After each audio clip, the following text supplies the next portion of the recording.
Hello guys, and welcome to the second part of my review on lockdown. If you have not watched the first one, you can go and watch it first before you come back. That's all I can say. I wouldn't waste any time. Let's just dive straight into the second part of this review.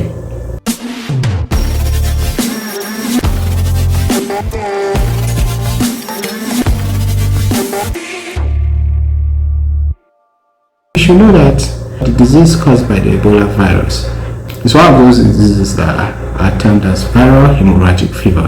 Viral means it's caused by virus. Hemorrhagic, hemorrhage means bleeding, and then fever, the temperature is high. So most times for the early symptoms, people that are infected with this will have symptoms that are similar to malaria. So it's more of like fever, headache, and the rest. So I think as a medical doctor, save for where the patient is coming from, at the early stage, you easily think it's malaria fever. So for them to even go and do this test called the PCR, that's the polymerase chain reaction test. That test is very expensive, especially in Nigeria. And the lab guy mentioned that he did it 3 times in a private hospital. Then they will kill you. You use the reagent and do this thing 3 times. It's not even fast. The result is not gotten that fast. You can't do it 3 times. Who are you? You're in trouble. You can't just do tests like that. It has to be ordered by the medical doctor. So that wasn't really realistic. It was fast. It didn't make any sense at all. I didn't like that. It had already started putting me off at this point in time. Then the next thing was when they showed Mr. Omar. At this point in time, it was already getting very bad. Remember I said earlier, viral hemorrhagic fever. That thing showed everywhere to be neat.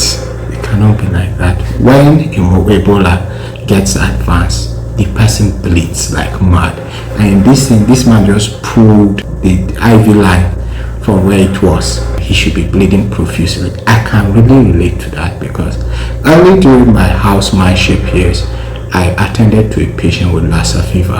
While I was trying to cannulate this man, I was properly gowned. Anywhere you puncture, it's blood. The person bleeds uncontrollably. Everywhere is blood, and in this scene it should be bloody, but we already know proper research wasn't being done in the first place. Then this next scene, I think it's one of the most unforgivable scenes in this movie, and it still boils down to research. I don't know why she would come in with a face mask for Ebola virus. It's not the same with COVID. Even for COVID during the early days, people were more prepared than this. You can't even walk into a patient with COVID with just a face mask. It doesn't happen that way. So this didn't make sense at all. And then the next thing, when they started struggling, that is wrong. It is like the wrongest form of wrong that can ever happen. Like it's the Messi level of wrong. Understand? That one is there. I think even the devil will look at you and be like, ah. So we don't struggle with patients. No, we don't do that. First, you don't walk in to see a patient like that. Secondly, you don't walk in to see a patient alone. For a big doctor that she is, we usually do rounds collectively. So the only time that maybe the number of people going in will be restricted is that if we don't have enough gowns to properly protect ourselves.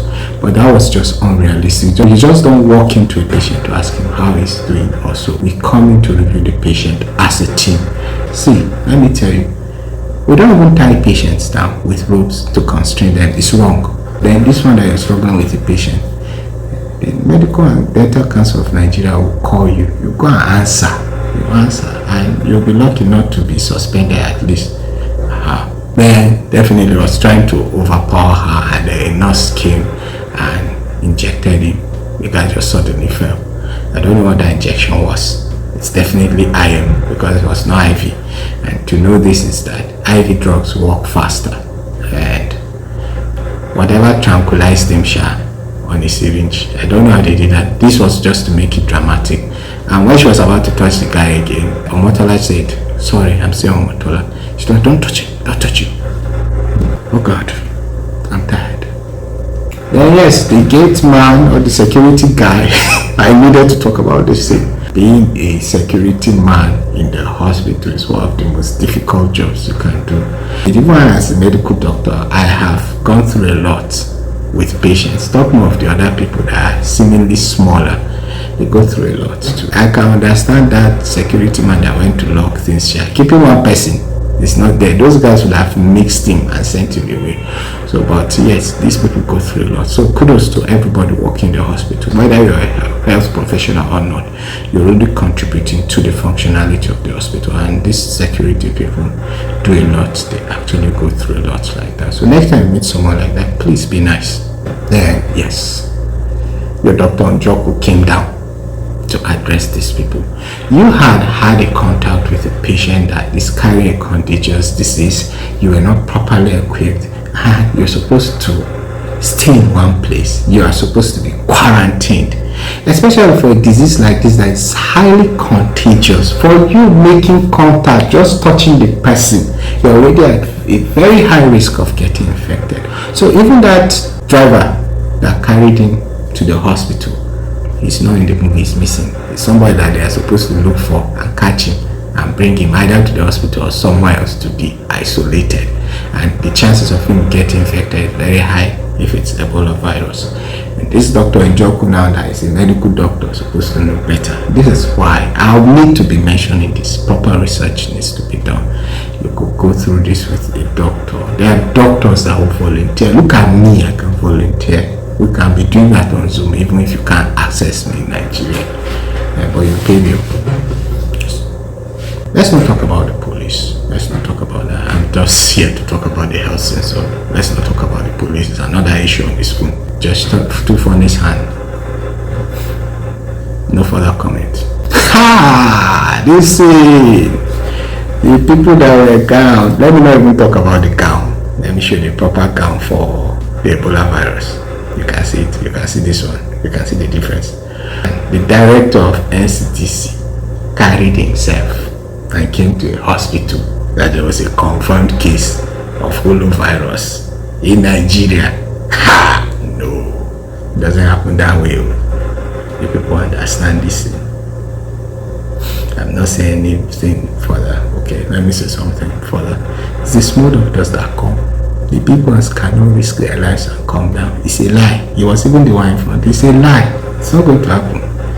Even if there are no doctors available, these people won't come down. They will tell the people in the hospital to do so we're dropping reagents for you people. This is what you should do. Since there are doctors in the hospital, this is what you should do. But that is not realistic. We know. I don't know if you're in another part of the world and you think your big men or the big doctors do this. Let us know. But Nigeria, where I come from, I like Dr. Alex Okosoko. After this, after Omotola had come, all these people were mixing again. God, it doesn't make sense. Everybody's isolated, and you need to be isolated, because even if one person is at a very high risk of being infected, with you mixing around, you just give it to everybody. So for a disease as contagious as this, it still didn't make sense. So then a backstory about Ms. who has a wife that was I think she had breast cancer stage 4. This is sad. This happens. There are many people that when their wards have already reached this stage, there's no point in staying in the hospital again. They've already given up, so they just carry them home so that they die. They can't afford to be paying for hospital care, whilst they know that nothing is going to happen. So yes, this is very relatable. It happens. You just wait till you die. It's sad. And yes, there's another thing again that Motola was calling her husband. Sorry, Dr. Njoku was calling her husband. Yeah, we're humans. We told you we're humans. We break down a lot of times. It happens. So now it's there. Many times I can tell you that when I got infected with COVID, I couldn't tell my family immediately. That's my mom and my siblings. I couldn't tell them immediately. In fact, remember that Lassa case? I didn't tell them till after my quarantine because I didn't want them to worry. So we're humans. We go through a lot. We might not show it professionally, but we break down. So be kind to us too. Let's not talk about this thing. Omotola is getting quite unpopular. She's supposed to stay in one place. Now she's going out. Then the news thing.